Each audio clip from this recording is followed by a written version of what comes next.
Good evening, everyone. It's a great honor to have you all here. My name is David Ellwood. I'm the dean here at the Harvard Kennedy School. Welcome to the John F. Kennedy Jr. Forum, and welcome to the Seymour E and Ruth B. Harris lecture this evening at the John F. Kennedy Jr. Forum. It's a special pleasure to look out and see so many people who so clearly and superbly serve our country, our state, and so many others. We have people here that are part of the Massachusetts National Guard and various other rapid response elements. We have the Women's Leadership Board who are a part of things. We're blessed with a Medal of Honor winner here as well. Please stand up and let us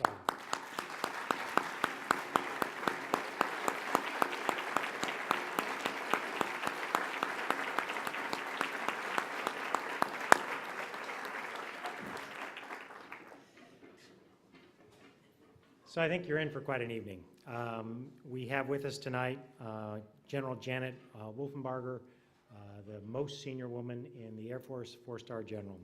Now let me say a little bit about the Harris Lecture. It was established in 1975 to reflect the interests of the Harris family in bringing attention to issues of public policy. Past lectures have included people such as Jim Heckman, Torsten Pearson, Tom Schelling, and Ken Rogoff. Given the extraordinary problems we face, I don't know anyone right now that isn't kind of depressed about the world. Some people are happy about the election, but they're still depressed about the world. Some people, whatever. And so many of the challenges we face involve things like security, but they're also technology, they're also about budgets, they're also about so many different things that it feels like we ought to do something about. And yet so often we're unwilling or unable to act. Our speaker tonight has been in the business of acting her whole life and making a difference. The values of the Air Force, integrity, service, and excellence, very much reflect the values that we hold dear here at the Kennedy School. General Wolfenbarger also represents the breadth of talent and skills that are really needed for effective leadership in public service. She's an engineer and a scientist, a great deal of experience in military acquisitions, in leadership and management all throughout. She was part of the very first Air Force Academy class to include women. Now, in 2012, she became the first female 4-star general in the Air Force. It's a particular pleasure, of course, to have you here, General, because so many of the students here at the Kennedy School are themselves either active duty or former military service personnel. Moreover, we're very fortunate to have 2 former Air Force generals deeply involved and on our faculty, one of which is Dana Bourne over here, as well as Tad Alstrom, who I don't think is able to join us tonight. So these students bring extraordinary passion, a commitment to mission, a recognition that public service is all of our duty, but also a willingness to put literally their lives at risk at times to advance the national purpose. Upon graduation, General Wolfenbarger began her career in an acquisition as an engineer at Elgin Air Force Base in Florida. She's had a variety of assignments at headquarters, Electronic Security Command, Air Force Systems Command. She's had positions at Wright-Patterson Air Force Base, also at the Pentagon. She even spent time here in Boston as a student just down the street at a little-known institution called MIT. Where she earned one of her 2 master's in science degrees, this one in aeronautics and astronautics. Now, of course, it just shows how bad my education is. I'm not quite sure what astronautics is. It sounds really cool, and to distinguish it from aeronautics would be difficult, so maybe in the Q&A we can clear that up. She currently serves as commander of the Air Force Materiel Command, AFMC, and is based at AFMC headquarters at Wright-Patterson Air Force Base in Ohio. AFMC conducts research, development, testing, and evaluation, and provides acquisitions, logistics support to keep the Air Force weapons ready for war. The Air Force includes over 80,000 Air Force personnel who are expert in matters ranging from the research laboratory to the flight line. General Wolfenbarger has received many, many awards and decorations, including the Distinguished Service Medal, Legion of Merit, and the Oak Leaf Cluster. Most recently, she was selected for induction into the Order of the Sword, an award in which enlisted forces honor senior officers for distinct and significant contributions to the welfare and prestige of the enlisted force, to mission effectiveness, and to the overall military establishment. Yet she will need all her wisdom, her experience, her leadership in this new world of political turmoil, budget cuts, still economic struggles, radically changing technologies, and so many other things, climate change and the like. Nonetheless, she has, I think, as good a chance as anyone to lead us at this very critical time, and I very much look forward to her things. Let me end by just quoting General Sergeant Michael Warner, the enlisted leader who announced her induction. He said, "You lead with passion. You care about every one of your airmen. You have made the quality of life, their training and development, and their resources in you have improved their quality of life, their training and development, and their resources in a tough environment. We are excited to induct you into our Order of the Sword because you are a leader among leaders and an airman among airmen." Ladies and gentlemen, please welcome a leader among leaders, General Janet Wolfenbarger.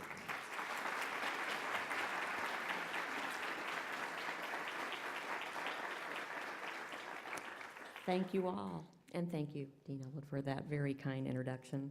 And thank you to the Harvard Kennedy School for selecting me to speak here tonight. I think Davey had something to do with that, so thank you.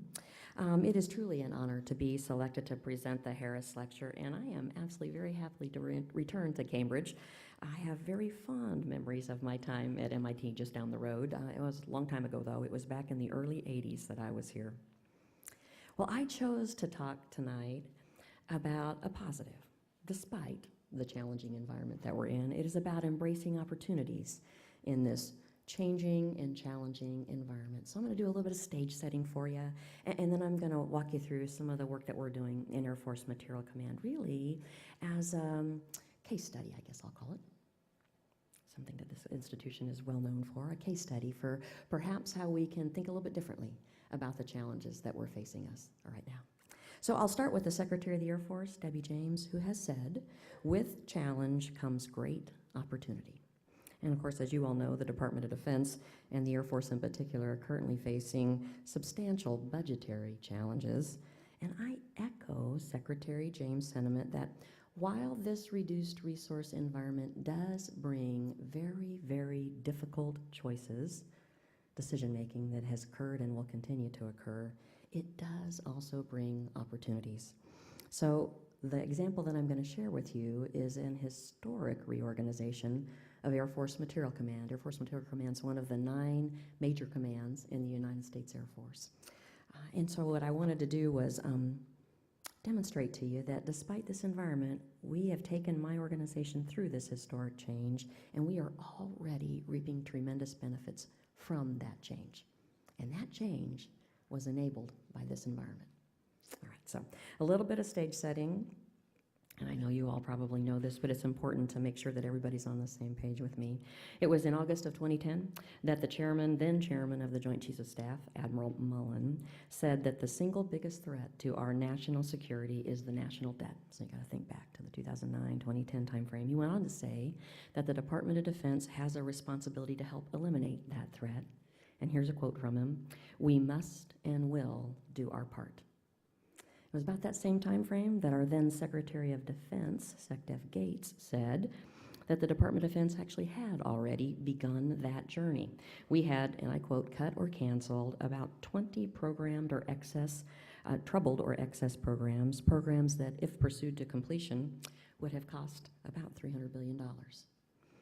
Now, as we entered into the spring of 2011, the debate amongst our elected officials intensified about how to handle the country's fiscal situation.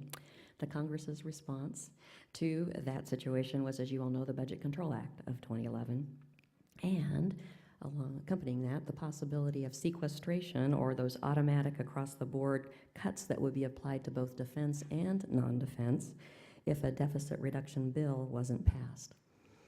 The Budget Control Act actually added, in addition to that $300 billion we'd already taken out of our budgets, more than $1 trillion of additional reductions that went from the 2013 timeframe to the 2023 timeframe. Well, and as you all know, the deficit reduction bill was in fact not passed, and sequestration did trigger. It was a 9% decrease across all of our accounts, except our military personnel and the wartime accounts in our fiscal year 13 budget. And it started in March, which was well into that fiscal year. So as a result, the Air Force and all the services had to make some very, very difficult and very quick decisions on how they were going to absorb those reductions. In the Air Force, we stood down squadrons, we canceled training. Those had huge impacts to our readiness posture, and we administratively furloughed our civilian workforce. In Air Force Material Command, 75% of my workforce is civilian. And I have to tell you, those folks took a 20% pay cut for 6 pay periods. It was unprecedented. We'd never asked them to do anything like that. We call our civilian airmen part of our airman team. And so that sequestration brought immediate, significant impact and uncertainty into both mission execution and into the lives of our airmen, their families, our retirees, and our defense industry partners. Well, in the Department of Defense, before sequestration triggered, I'll tell you, that we had hoped, and I put that in quotes, we had hope that our elected officials would never allow that sequestration mechanism to trigger. My personal opinion is that sequestration is a very thoughtless, not thoughtful way to reduce budgets throughout the Department of Defense. Well, after sequestration did trigger and it became a reality, I would tell you that our senior leadership in our Air Force, led by our Chief of Staff and our Secretary, we went through a couple of different iterations of secretaries of the Air Force through this process, really took, in my opinion, a very sound and thoughtful approach in reaction to the reality that we needed to start thinking about living with the Budget Control Act that was going to go out 10 years. What they did was they brought all of the senior leadership together in the Air Force, all the 4 stars, the 3-star major commanders, for a whole series of meetings. And while you might have thought the initial activity would have been to immediately begin talking about where we were going to take those cuts, where the budget was going to be slashed, and what kind of decisions we would have to make, they actually would not allow us to have those discussions at the start of those meetings. They forced us through a very strategic and very thoughtful dialogue about what is unique and important about the missions that the United States Air Force executes. I kind of characterize that as we talked about what's in our DNA. What is it that we do in the United States Air Force that despite this reduced resource environment, we must continue to do on behalf of our joint partners, on behalf of our allies, on behalf of the nation? Those were the discussions that we had. And as we had those discussions, it actually drove us all the way back to thinking about our heritage when we were first formed as an Air Force in 1947. And we came to the conclusion that, in fact, the 5 core missions that we were chartered to execute in 1947 are the same 5 core missions that are of the most importance to us that we must continue to execute. So those 5 core missions are air and now space superiority, intelligence, surveillance, and reconnaissance, rapid global mobility, global strike, and command and control. What has changed clearly since the 1940s is how we go about accomplishing those missions.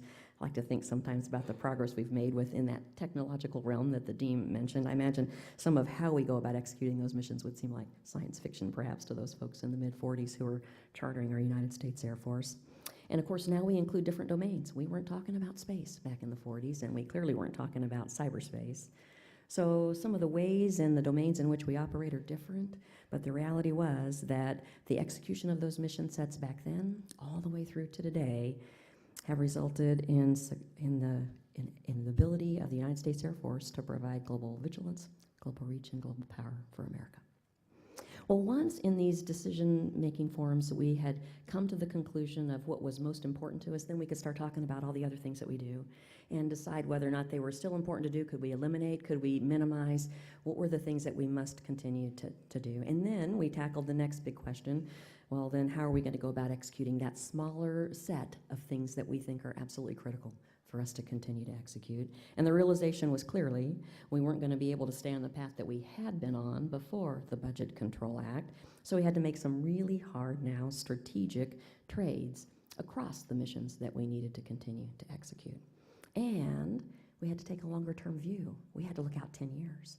So we knew what the top line would be anticipated to be because the Budget Control Act laid that in. So we had to not just think about today, we had to think 10 years out.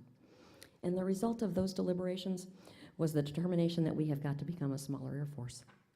We also determined that we would not ever become a hollow Air Force, and so it was all about balancing our capability with our capacity with our readiness. Well, in order to continue to execute those missions that were important to us, not only today but well into the future, we knew that we had to have the weapon systems in our inventory that could defeat what we characterize as the high-end full-spectrum threat. The threat's continuing to evolve, and we're keeping track of it.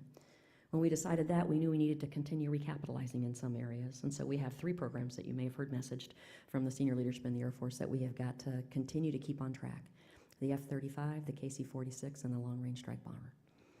Well, the decision to keep those programs, large dollar value programs, on track meant that we needed to take risk elsewhere. And we ended up saying that the risk that we would take would be in the elimination of some fleets that are on the inventory today, the downsizing of other fleets, and the elimination or substantial modification adjustment to ongoing improvement programs to our legacy fleets. Tough decisions. But all of that done so that we could ensure that we had that balance between modernization and readiness. As we got to that smaller Air Force today, we wanted to make sure that we were a small, ready, and modern Air Force for the future. And there were some corresponding reductions in our manpower to correspond, and this is across all levels, the officer, enlisted, and civilian, to correspond to those force structure changes and to address some overages that we had identified in some of our career fields. So all of those decisions that we undertook back in the summer of 2013, when sequestration, in fact, was the reality, resulted in what I characterize as a carefully crafted Air Force input into the FY15 President's budget request that was submitted just earlier this year. And of course, our legislative process is still unfolding, and we are awaiting still an appropriation and an authorizations bill. And as you all may know from watching that process unfold, there are a number of things that we proposed in our President's budget request that have not resonated or been supported by those elected officials whose job it is to control our purse strings. So we still have that ahead of us to figure out what the future holds in terms of finalization for FY15. But what I wanted to share with you is 2 things that came out of that process that I'm really quite proud of. The first is, I'd already mentioned it, the involvement of the senior leadership in all of that decision making. It was unprecedented. Before we did the budget build that way in summer of 13, we've done it again in this last summer of 14. We used to have every major command, so I, out in the field, would submit my portion of the budget into the Pentagon, and then the Pentagon's corporate structure process would, in isolation, determine how they were going to rack and stack all of the needs against the dollars that were expected. So I got to tell you, I never saw my input again until it became part of a president's budget, and in almost every case, there was broken glass. There were things that I thought to myself, wow, I wish somebody would have come and asked me about that before they made that decision. So I have to tell you, the process that we used in the summer of 13, and again this last summer, allowed for kind of me feeling vested, all of the senior leaders feeling very vested in all the decisions that were made. And so there was an opportunity for us to be a part of that process and to own it. And I think we're going to continue to operate this way. Certainly we've done this 2 years in a row, and I think it's a far better approach to how we do budget building in our United States Air Force. And then the second thing that I'll share with you that, in my opinion, is a huge improvement in our processes comes from the fact, as I've already mentioned, that the Budget Control Act goes out 10 years. So we were forced to take a longer-term view in the decision-making that we did. So I have to tell you, we've been guilty in the past in putting budgets together of focusing primarily on the first year of a FYDP, a Future Years Defense Program, maybe a little bit on the second year. But those last 3 years of a FYDP really didn't have a whole lot of fidelity, a whole lot of rigor in them. And what we found in the past is that we have been guilty, as a result of that approach, really not controlling our appetite for launching various activities or programs, which then resulted, once you get right past those 5 years of a FYDP, in this kind of insurmountable bow wave that occurred right outside the FYDP. Well, now, as a result of the work that we've done over the last couple of years, our Air Force has embraced a strategic planning framework, a process that is no shorter than 10 years as a horizon, and also takes a 20-year and a 30-year cut in terms of strategically planning for the future of the Air Force. I think we're now ensuring that our appetites are controlled and that we will be affordable as an Air Force in the future. All right, that was really all stage setting. Now let me get to Air Force Material Command. So my premise, the title of my talk tonight, is Embracing Opportunities in a Changing or Challenging Environment. So I kind of spent a little bit of time sharing with you my perspective on the challenging environment. Let me do a little bit of introduction to you for Air Force Material Command. Dean did a great job of giving you a little bit of a sense. We're a support command, again, one of the 9 major commands in the Air Force. Our job is to equip the Air Force for world-dominant air power. That's our mission. We develop, we field, we sustain warfighting capabilities for the United States Air Force. We do have about 84,000 people in my command, one of the largest commands in the Air Force. That 84,000 people is about 13% of the total manpower. We, as 13% of the Air Force's manpower, are responsible on any given year for about 40% of the Air Force's spend. On any given year, between $55 to $60 billion. It's an extraordinary responsibility. We have 5 missions that we execute. The first really mirrors our Air Force's #1 priority mission set, which is in that nuclear enterprise, executing our nuclear mission. Material Command has the materiel responsibility for the 2 legs of the triad that our Air Force is responsible for, the intercontinental ballistic missiles, the ICBMs, and the air-delivered capabilities, the bombers that are nuclear qualified, along with the weapons that they carry. The second of those 5 missions is the Science and Technology mission. So the Air Force Research Laboratory is part of Air Force Material Command. We have world-class scientists and engineers who are responsible for not just technology maturation for today, responding to combatant command needs and our other major command needs in their organized train equip role for providing forces to the combatant commanders. But our laboratory, I think uniquely for our Air Force, is also responsible for ensuring we're looking far enough out into the future, decades in the future, for what those game changers are, so that we can figure out how to fight wars differently in the future and continue to prevail. So I've got the S&T mission for the Air Force. The third mission is one of life cycle management. So we have a responsibility to provide, to acquire, and to support warfighting capabilities. We call it cradle to grave. From the point at which a requirement is first envisioned for a new system, all the way through the design, the development, the manufacture, the fielding, the support, ultimately to disposal. So cradle to grave responsibility for warfighting capabilities.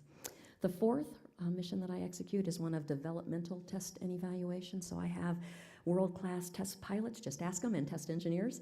Their job, along with the assets that they own and the infrastructure that is part of my Air Force Test Center, this is how I characterize it, they wring out those capabilities, those warfighting capabilities, to ensure that they do what they are intended to do before we deliver them to our customers, to the warfighters. And then I have a 5th mission, a sustainment mission. I own the depots for the Air Force, so for all that organic depot maintenance, making sure that aircraft that have been in the fleet for a while continue to perform the way they need to perform. So that's one piece of my sustainment mission. And we've centralized in Air Force Material Command the supply chain function for the Air Force as well. So I'm responsible for pieces and part delivery 24/7, 365, wherever pieces and parts are needed in the United States Air Force. All right. Now let me talk to you about AFMC's response to this changing environment. Okay, a little history first. I'm making sure that you're excited to hear what it is that I have to say. All right, so we went through this reorganization from the point at which I took control in June of 2012. But let me just tell you kind of how the organization what the state was when I took over, and then we'll get to the end state that we're in now.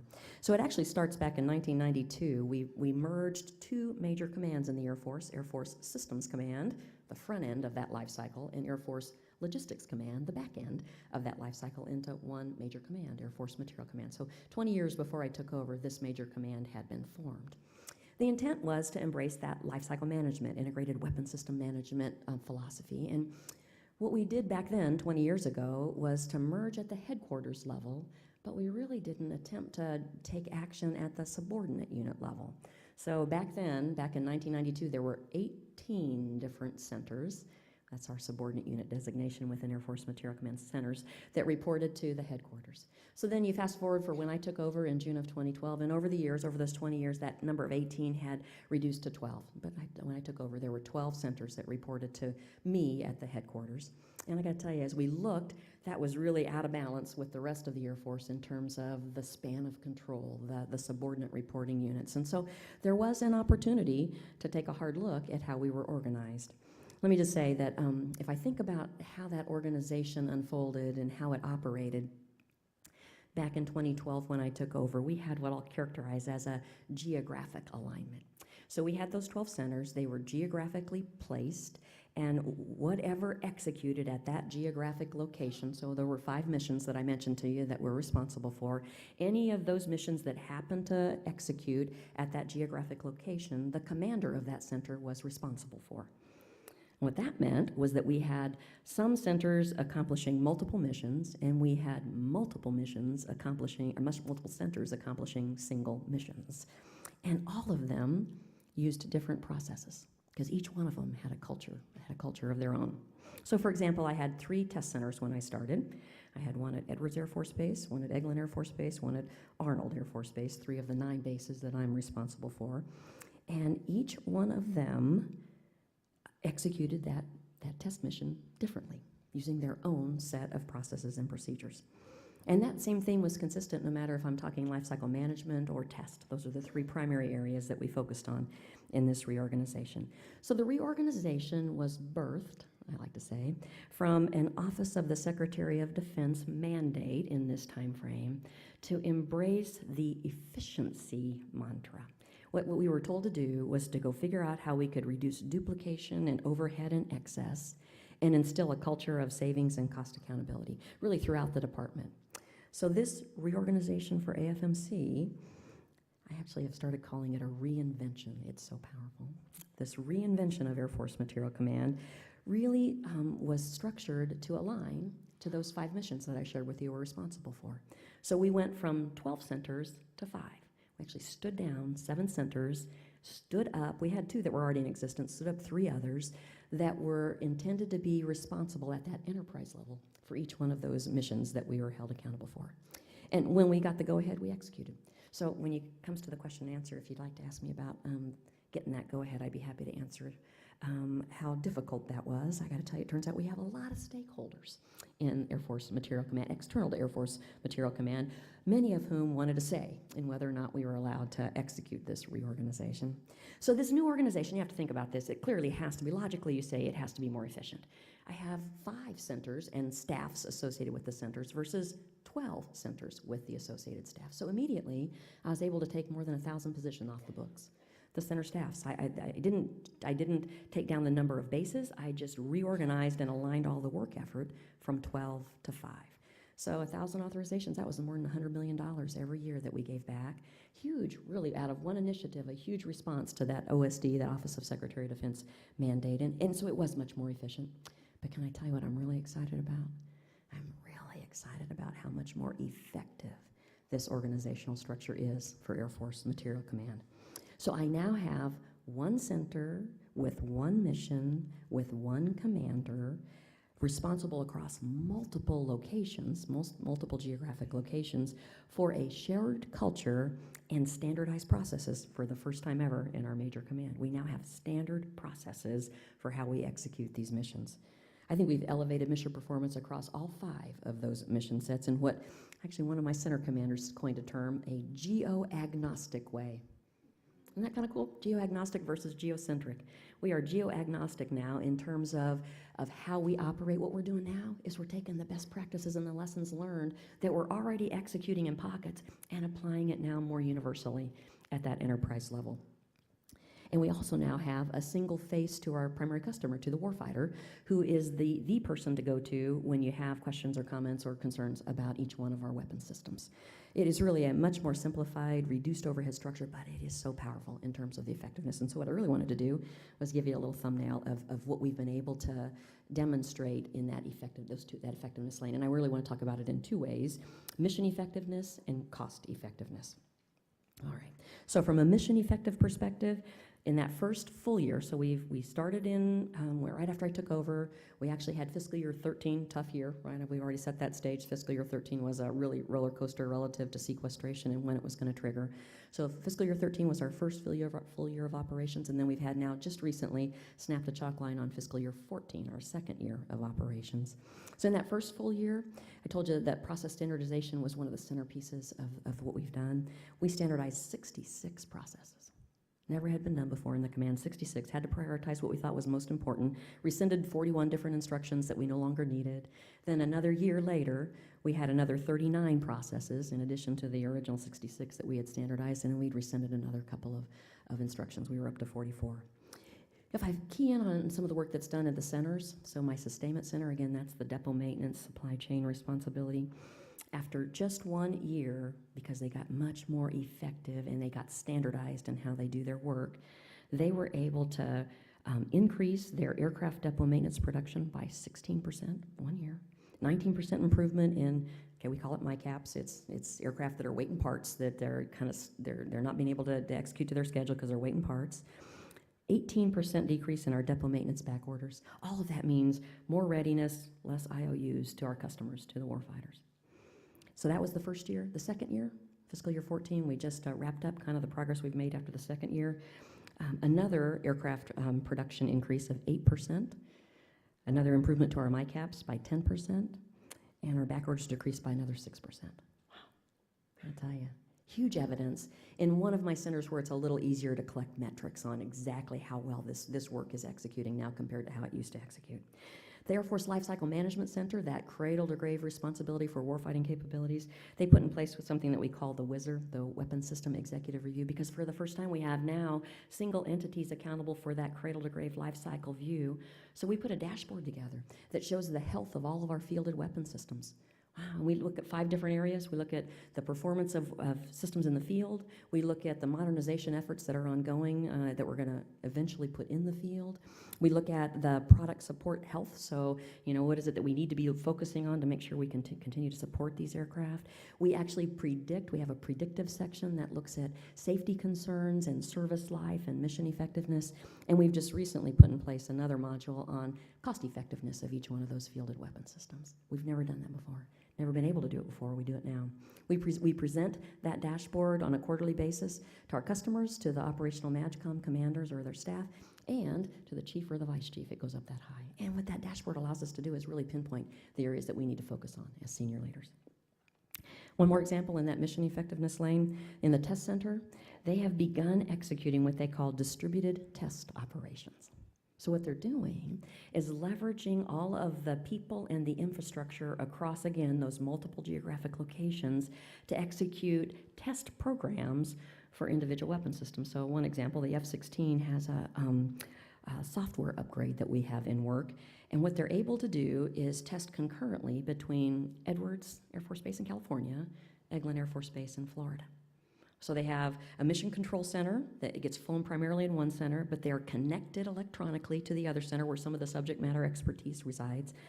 And they have real-time interaction then between the testers at each of those respective bases, and those operations are running seamlessly, like with next to no data latency. I asked, it was in my speech, I said, what would you say is next to no data latency? And it's approximately a 450 millisecond delay. That's powerful in terms of the use of our assets, use of our people, and get much more effective and efficient at what we accomplish. All right, that was the mission effective lane. I'm going to talk to you about cost effectiveness. And why is that important? Again, 13% of the Air Force, in terms of people, responsible for 40% of the spend. It's imperative, particularly in this budget environment, that we get as cost effective as we can get in Air Force Material Command. In fact, we've made such progress, and I'm going to share a little bit of that with you, that the Chief of Staff of the Air Force has started calling Air Force Material Command, I love this, the cost consciousness of the Air Force. It's a rallying phrase I'm using with my people now. I love it. I love it. So here's some examples. Okay. We had collaboration that we forced, actually they stepped up to this, between our Air Force Sustainment Center and our Air Force Lifecycle Management Center, which allowed us to drive for the first time in anyone's memory, and so I'm calling it the first time ever. I have people that have served a long time in some of these centers, some of those civilians, calling it the first time ever, a reduction in our depot sales rates, what we charge customers to bring in their assets to go through the depot maintenance at each of our 3 depots. And so we're able to get better at this. We're able to charge less because we've got better performance at each of those depots. We have a better understanding of what the requirements are, a better ability to know the work that we have to do ahead of us, and a better ability to execute to the plan that we've laid out. Okay, so we reduced that depot sales rate for this year, for fiscal year 15, by 5%. Some of you might say 5% doesn't sound like a lot. 5% of a depot sales rate reduction was $500 million that I gave back to the Air Force in fiscal year 15 as we're having to make those really, really hard trades that I was telling you about to set the stage. Huge. That was in 15. That $500 million reduction goes year after year after year after that. That was the first year of operating this way. The second year, we've just proposed an additional rate reduction, another 2.75%. That's another $275 million in fiscal year 16 savings. And again, on top of the 500, and then for every year after. Huge, huge opportunity for us to get much more cost effective at what we do. Another example, within our Air Force Lifecycle Management Center, they've standardized their process for what we call should cost. So it's about working with our contractor counterparts and really understanding where there are inefficiencies and opportunities, diseconomies, to go figure out if there isn't a lower cost that we could pay for the delivery of those warfighting capabilities.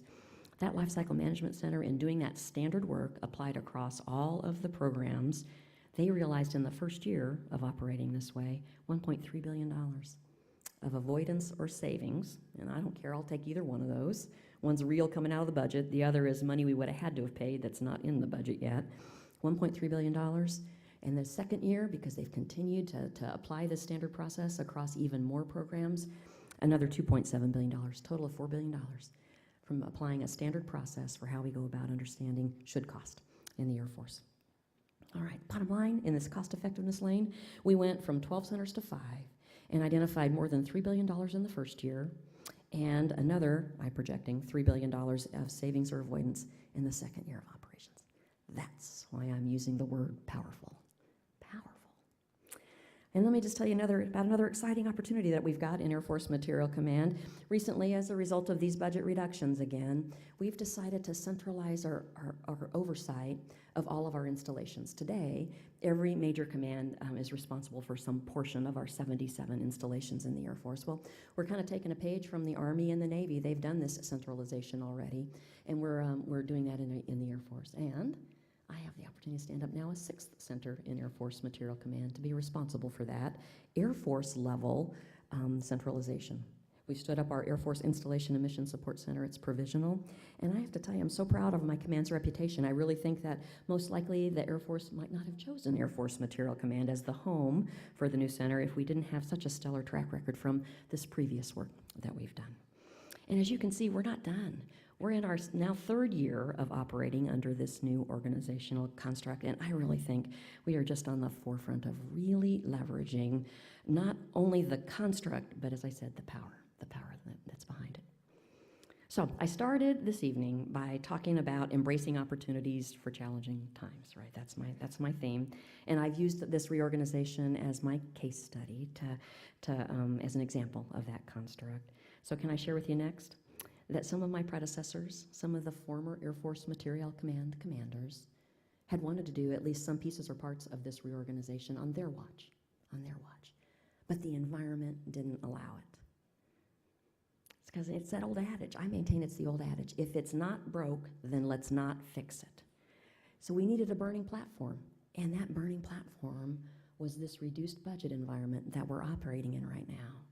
And I tell you, I see today an appetite, and it's actually a hunger for good ideas for how we can execute our missions more effectively and more efficiently. We got to do that. We don't have enough money to do it, perhaps the way we had been doing it. So my message to my workforce in this challenging environment, it's hard. We're having to make hard decisions, but there is opportunity. And here's what I tell them.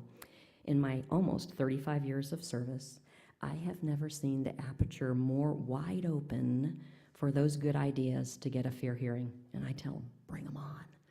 Let's tackle the next challenge. The time is right now. It may never get better in their career or in mine. So in conclusion, I think we get to the questions part next.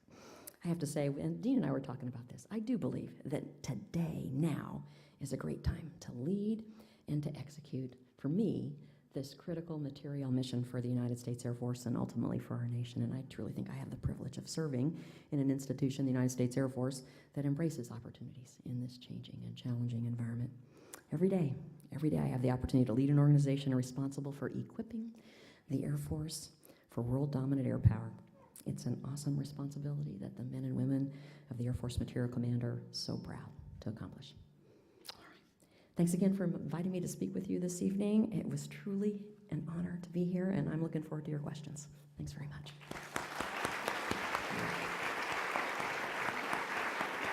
Bye-bye.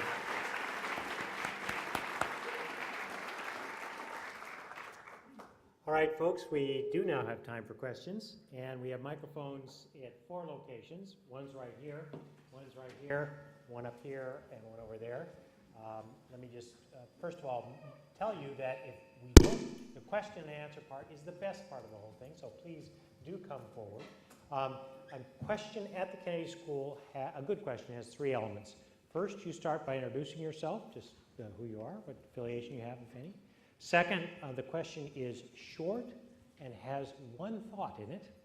And the third is it ends with a question mark.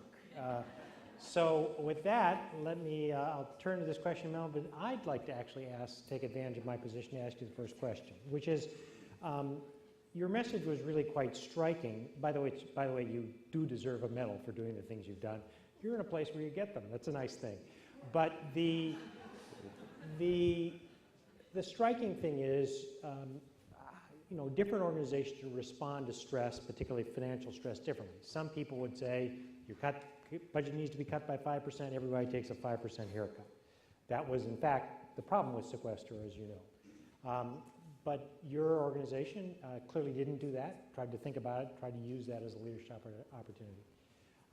That presumably had to do with leadership and that kind of thing. On the other hand, those leaders have been around before, as you said. And what does one do to create and when you came in, you were able to make different kinds of changes, and it's often new leaders that bring on those things. What can an organization do so that even when the times aren't, when the platform isn't burning, you're looking out for 5, 10 years, you're thinking about how to really improve and so forth. And that's particularly hard in a setting like the public sector where oftentimes, your budget just keeps coming, whatever it is. You've got constituents. That's how your bread is buttered. How do you keep that going after the platform has been put out? I think that's a great question because I am running the command that I grew up in. And so I have been a part of this desire to do something as consequential as we were just able to do for a long time. I think the part of the powerful nature of what we've done is we got people excited. Those 84,000 people, the vast majority of them, as I'm out and about in my command, they're excited. And so my hope is that they will continue the path, walking the path. I would tell you this, when I first took over, I brought in all of my leadership together, those 5 center commanders, and I looked around that room, and it was kind of neat. We had all grown up in the Air Force together, and we looked at each other and we said, we have an opportunity to implement all those things we talked about growing up in our career, that if we were ever in charge, we would want to change. We had that opportunity. So it's perhaps building that same fire and passion in the folks that are coming along behind it. I think we started. Right over here. Thank you. Hi, I'm Valerie Mosley. I'm part of the Women's Leadership Board, and we just had a meeting talking about leadership. So the question is, what do you think makes for strong leaders? 2, is it a trait that's born, or can it be taught? And if taught, how do you go about instilling that and teaching it? Was that 3 questions? I Yeah, think that was 3 questions, but that's okay. I'll work on answering every one of them. I usually run a tight ship, but they were good, so. All right, let's see. I actually have a leadership speech that I can tell you. I actually have Leadership 101 principles and Leadership Now 201 principles that I have kind of collected up throughout my time as a senior leader in the Air Force. The 201 probably generated from the time I've been a general officer. So in a nutshell, to me, being a good leader, it is 2 things. It is taking care of your mission and taking care of your people. And those 2 things are connected. If you take care of your people, you get folks who are energized and ready to execute the mission. If you got everybody leaning forward to execute the mission, you can't help but succeed. And there's a whole lot of corollaries that go with that I'll have to share with you at some point. You asked me if I thought that leaders are born or can they be trained. Is that a way to characterize what you said? I actually think both are true. I have, in my career, met leaders that I have thought were just born with certain charisma, capability, skills that make them outstanding leaders. I'm also of the account that you can actually train folks, and we do a whole lot of that in all of the services. Certainly in the Air Force, there's lots of ways that you can learn to be a good leader if you aren't one from being a born leader. That we put folks through formal training. We recommend reading books. Here's what I always tell folks: the best teacher, in my opinion, is watching others and determining what character traits you want to emulate. I gotta tell you, you can learn from those leaders that have character traits that you don't want to emulate as well. So I personally believe that actually both of those are paths to having great leaders in our United States Air Force. Great. Right over here. Hi, ma'am. Gary Keefe, Assistant Editor in General Masters. Last fall, when I went out for your Senior Leader Conference, you identified you were going through a reorg, looking at furloughs, and then on top of that, you were dealing with a 20% manning cut. But one of the things you identified that I think could affect a lot of people is you identified 75% of your workforce was civilians. And of that 75%, there was a large majority that were 55 years old or older. So my question for you is, what initiatives have you put in place that you actually to address the fact that you got an older workforce that's staying longer, but at the same time, you identified like your research lab. How are you recruiting and luring in quality individuals so you can avoid a bathtub effect when this older workforce ends up leaving material command? Thanks. That's a great question. So can I tell you this? I'll start with this. Ever since I've been in material command, we've been talking about the retirement eligible population and what a dire circumstance we were in, because if all of them chose to retire when they were eligible to, we wouldn't be able to accomplish our mission. It hasn't happened. It hasn't happened. We have folks that may be retirement eligible, but they're so excited about the work they get to do that they're staying on a whole lot longer than their retirement eligibility date. I would also tell you this, that in my career, we have done this in perhaps a non-optimum way when we've had to take cuts in the past. We have, in some cases, cut off sessions, and I gotta tell you, that is just the wrong approach. We've lived with bathtubs as a result of career fields and year groups and skill sets that we are still having that work its way through, the continuum of a person's career. So, since I now get a voice, I get to be the decision maker on how we're going to approach this, we're working really hard at making sure we understand what our needs are so that we don't shut down the pipeline, so we assess appropriately. We make sure that we understand the skill sets that we need in doing those accessions, and those are changing. As you look at the technologies that are available to us today that weren't available when I first came in, we have to continually be ahead of where we need those skill sets, and then once we get them in, we need to retain them. So we've got lots of programs underway to make sure that we're training folks, we're helping to achieve their potential, and where we do have folks who make decisions to leave the Air Force, we're off trying to figure out how to fill those gaps. But I think we've got the right site picture. And in particular, in the laboratory environment, you mentioned that, Gary, we've got lots more flexibility than we've got in some of the other areas. And that's through some recent legislation that Congress has passed that allows us to bring folks in on a very quick basis, targeting certain skill sets and allowing them to stay for whatever period of time they choose, as opposed to the more traditional method of bringing folks in very young, keeping them for a whole career, and then ultimately retiring them, using all the tools in the toolkit. Right up here. Hi, my name is Isha Karain. I'm a sophomore at the college and a member of the Women's Initiative in Leadership at the IOP. My question is a little bit more of a personal one, but again, thank you for being here and thank you for your service to this country. As a female general, what are some challenges you have faced in this very heavily male-dominated field? See, now that's a whole different speech. It is. We were talking in the foyer before we came out here about some of the changes that I've seen in my career, and it's been extraordinary in terms of the progress that the Air Force has made in embracing the value of diversity. So it actually starts when I was in the first class of women, as the dean mentioned, that went through the Air Force Academy, and understanding that the institution perhaps wasn't really ready for women to be a part of the cadet wing student body. And so we spent 4 years working our way through figuring out how women could, in fact, experience that very stressful environment, and the service academies are all stressful, perhaps a little more stressful being in that first class of women.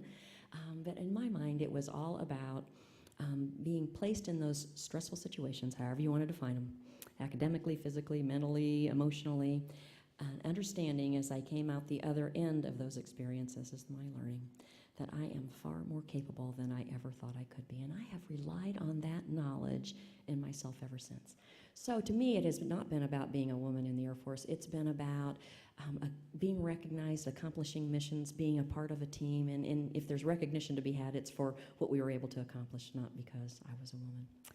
And so I have been so proud to have been able to serve for almost 35 years now and be a part of an institution that I have seen progress and grow.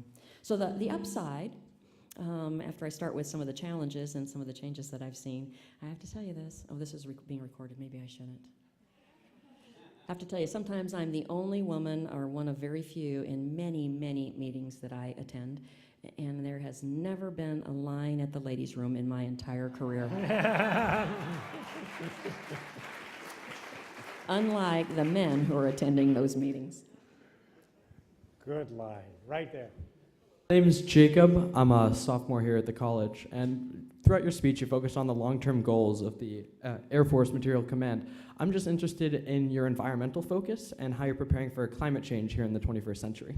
Got a huge focus on that. So does the whole of the Department of Defense, to be honest. Tomorrow we're going to get a chance to share with some of the faculty some of the metrics that we've put in place to judge how well we're doing in terms of this new opportunity to execute these missions. And we have many metrics that are associated with how well we're doing in terms of energy reduction, conservation, getting green, all of those things that we need to be held accountable for. And we're making good progress. Right over here. Hi, General. I'm Joan Creste, also with the Women's Leadership Board. You referenced the private sector defense contractors or your partners. I'm curious about what percentage of your budget goes to those contractors, whether you have the same level of control over that money, and whether you're concerned about the risk of the reinstatement of the earmarks under the Republican Congress and whether that would impact on our safety. I am not concerned in reference to your last question, and perhaps there's some political dialogue that we could have on that offline. Let me tell you that the bulk of what we do is broken up. The largest chunk is in money that goes to our industry partners. We do have some portion that we execute organically, particularly in those depots in that function that we're responsible for. And within the piece that goes to the Life Cycle Management Center, those are the folks that are most heavily engaged with industry. I'd say the vast majority of their budget is contracted. It's very little that is used for mission execution. Most of that is contracted effort because we really don't have the skills internal to the Air Force to create those warfighting capabilities. What we do is we oversee the creation of those warfighting capabilities in collaboration with our industry partners. And can I say that even in this reduced resource environment, it is absolutely essential for the future of this country that we maintain a healthy defense industrial base. And so we're working really hard to figure out how we can partner with those industry folks to ensure that all of us collectively work our way through however long that Budget Control Act legislation remains in place. So let me offer a final question, which is you have in the audience many young people who aspire to leadership in the military or any other sector. Do you have any words of wisdom, rules of the road? How do you do it? I'd be happy to give you my perspective. Sometimes I'm asked, to what would I attribute my success? What is it that I would say worked for me? And it's pretty darn simple. I thought about this a lot as I started getting asked that question. It's really two things. And for the folks at the junior part of your careers, there's a piece of this that I'll share with as well. The first, I have done the very, very best I could at every job my Air Force gave me. They never questioned what I needed to do next. Whatever my Air Force said they needed me to do, I did the very, very best I could do. And second, I brought with me a positive attitude to work every day. Because here's how I think about it. A lot of times in life, whether that's personal or professional, you don't have control over what some of those things are that occur. What you always have control over is your response, your attitude. You can choose to be positive or negative. And I have discovered that by choosing in every case to be positive, others around you are positive too. And if you got everybody positive leaning forward to accomplish a mission, again, you can't help but succeed. And so the corollary for the young folks In the Air Force, and I imagine in all the other services as well, when you're starting your career, there's lots of opportunities to do what we call additional duties. It's kind of gotten a bad rap, additional duties. It's not your primary mission, it's other things that need to get done in the units that really it's the foundational kinds of things that keep units operating. It's running the snack fund and doing special projects. Well, I always tell young folks, don't shy away from those opportunities. I found, as I look back on my career, that it's those additional duties that allowed me to meet people that I wouldn't have met before, to start to build those networks that are so important. I got exposed to portions of the mission that I wouldn't have understood otherwise. And back to that leadership question, it's a great opportunity at a young age to practice your leadership skills in those small projects. Right? So I always tell young folks, embrace those opportunities where you've got the margin to take on extra. It really, I think, serves you well as you move further through your career. General Wolfenbarger, thank you so much.